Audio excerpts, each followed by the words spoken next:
Have you ever noticed that there is a fraction of a second where your body prepares itself before you speak? And of course, I'm mostly talking about public settings. There is a moment, and it's approximately half a second, where your nervous system decides how safe it is for you to be heard. And a lot of us never consciously really register it or pay attention to it, but your body does. And something that I often think about: how can something that lasts literally less than a second shape the entire tone of what follows? Welcome to today's episode, where I'm going to talk about that 0.5 second before you expose yourself publicly.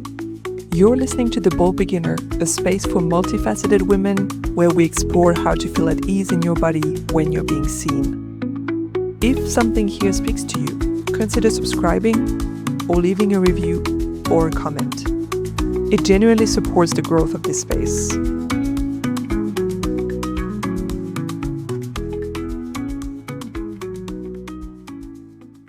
I want you to imagine one of those settings where you've been uncomfortable before, whether it's a meeting, a dinner, a public speaking, whatever. You decide you're going to speak. And just before you say the first words, a few things happen. And it varies depending on what your personal reactions are. But some, let's say, symptoms are quite common. You may have noticed that sometimes your inhale becomes a bit higher in your chest. You become very tense, very contracted. And then you can have some very specific symptoms that are very common to you. In my case, I have, unfortunately, something very visible. Now that I know about it, most of the time when I do public speaking, I make sure to wear something that covers my chest, because I tend to have those very red rash appearing on my chest. But to each their own specific symptoms, right? For most people from the outside, nothing looks dramatic. In my case, it does because of my rashes, but I know it's something that not everyone has. Not everyone turns really red, even though they kind of panic internally.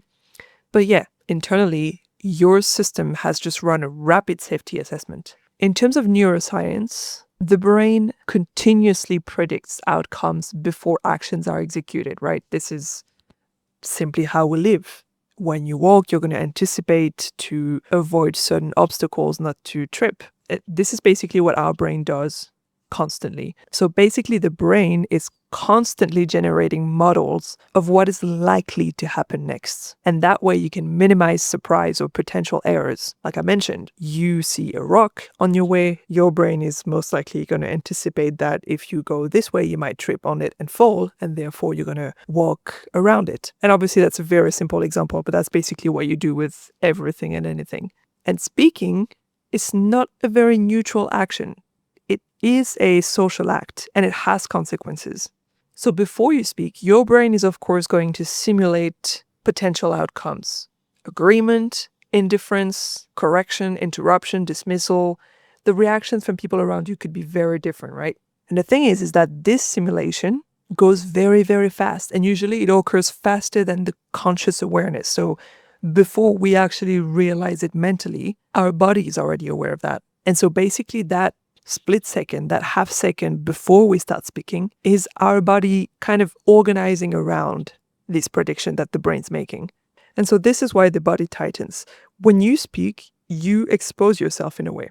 You reveal your thoughts, your preference, your interpretation, your desires, whatever it may be. And if we look at it from an evolutionary standpoint, which I love doing because it explains a ton about our behaviors, we are social beings. So obviously, social behaviors have always influenced survival. Social psychologist Naomi Eisenberg has done some research showing that the social rejection activates some neural regions associated with physical pain. So being rejected socially feels sometimes physically painful. And I'm sure you felt that as a kid, when you're rejected from a certain circle that you would like to be a part of, or if you feel like bullied or anything, it activates some sort of physical pain. And the body, therefore, registers exclusion as a threat. So you see how speaking can have like drastic consequences, and that of course it means a lot to our brain. And so as a consequence, before you speak, your nervous system performs a rapid calculation, and it's asking whether it's safe, whether it's worth the risk of speaking, and how much protection is required. And so of course, depending on the answers to these questions, your body is going to react quite differently, right? And if your nervous system kind of assess that you need a lot of protection or that it feels like you're not in a safe environment, your body's going to tighten even more. And something that's interesting is that the muscular tightening, and especially around the diaphragm, the throat, the jaw, it increases control. And so what it does is that it reduces unpredictability in the vocal tone. So your body basically tightens up to protect you from being ridiculed, from being rejected, from, all these things. Basically, to make it simple, your body firms up to prevent you from making errors. So it is a protective brace. But now you're probably going to wonder, why is it that some people have more control over it? Or how is it that some people feel maybe that they are in a safe environment more than other people? For instance, for me, growing up, most of public setting that I was in felt very unsafe. And you could argue that to some other people, it would be the same environment would be safe. So how is that? Why is that? Well, that's where the memory plays a big role, because that micro brace that I'm talking about in this split second before you speak, it is shaped by your experience and by your history. So for instance, if your voice was interrupted a lot growing up, then your system may anticipate interruption. If growing up you were praised for being very articulate, very composed, then your nervous system may brace to maintain that standard. And so back to that split second before you start speaking, when you feel your body tightening, you may not consciously remember the original moment that trained your body to do that, but your body does, because it has learned that speaking carries consequences, and very specific consequences. So it prepares accordingly. And so in a way, you could argue that this little bracing has positivity to it, right? It protects you from several things. It protects, in a way, belonging. If you modulate your voice, if you speak in an articulate manner, if you express your thoughts more clearly, then you avoid triggering group discomfort, or you avoid, triggering some correction from others, or these type of things. So there is intelligence here, because without that brief organization of the body, maybe your speech could feel chaotic. It could feel unfiltered. So yeah, one could argue that in many contexts, it actually serves you well.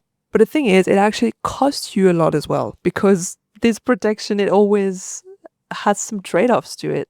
Because, when you brace before every sentence or every time that you want to take space and speak up, then spontaneity decreases automatically. And what you may experience, I have experienced it a lot, I do experience it still to this day, but you may experience yourself as slightly held back, like you're not fully, I don't like saying fully yourself, but like you don't express yourself exactly the way you'd want to. So technically it can look like you're confident, but the cost is kind of your aliveness. Your voice may remain clear, but then it loses some texture. It loses kind of your own sauce, let's call it. What makes you authentic? And what it does is that basically you start to manage your voice rather than inhabiting it. So it's always this idea of like starting to be very performative instead of being authentic.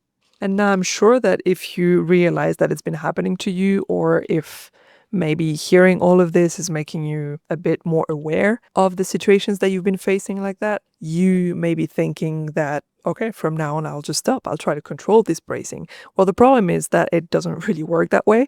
And that awareness alone doesn't change much. It changes very little, actually. So even though it's tempting to try to eliminate that bracing, you can't bypass the preparation. Back to Stephen Porges' work, he showed that voice, breath, and facial muscles are integrated with an autonomic regulation. So you cannot just decide that all this should behave differently. It requires updated experience. And that's back to what I told you earlier, that the importance of memory. If you've been growing up being interrupted a lot, then your brain is going to anticipate interruption. And it's very difficult to just erase all of this lived experience and to restart, from scratch. Tabula rasa. It doesn't really work that way. So basically, if your system anticipates relational risk, in the example that I just gave, interruption, it will continue preparing you for it until you have sufficient evidence suggesting otherwise. So it's very good to understand the mechanism behind it. It's very helpful, but you cannot directly override it. It doesn't really work that way. So you need to create enough lived experience, new lived experience, to override the past ones, if that makes sense. And that takes time. So what is something that can be done? Because I'm telling you that it's going to take time, and that's true. But what is something that you can, that can be actionable for you today to start working on this? Well, instead of trying to just control what's happening, what's really good is to observe and understand when it's happening. So I will just suggest a little exercise that every time that you're going to be in one of these situations, and it can be something as simple as, meeting with a new circle of people that you're unfamiliar with, and you start feeling a bit uncomfortable and a bit tight in your body, really try to distance yourself from the situation and really feel in your body that moment where you tightened. And you don't have to think of it in the moment too much, obviously, but if you are able to really identify when your body is tightening, maybe the following day, maybe the following hour, whenever you have time to reflect on that moment that you felt how your body was feeling, try to ask yourself, what is it that I was worried about in that specific moment? Was I worried to be not taken seriously?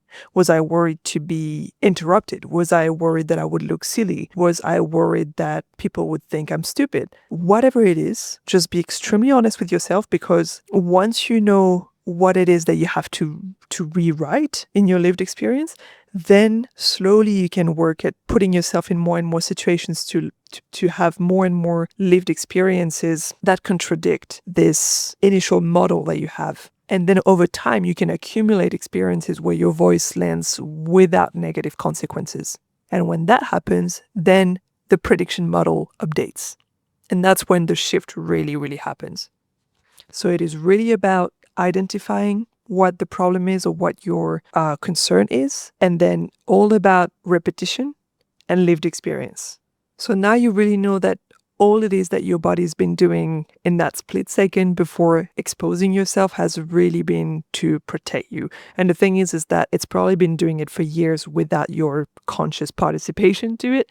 But when you begin to really notice it, you don't need to judge it, but just be curious about it. Really ask yourself what it is that is trying to protect you from. Then you can create the possibility that speaking can feel like less like stepping into the unknown or onto like unstable ground, but more so like you keep standing where you already are and keep being in your body.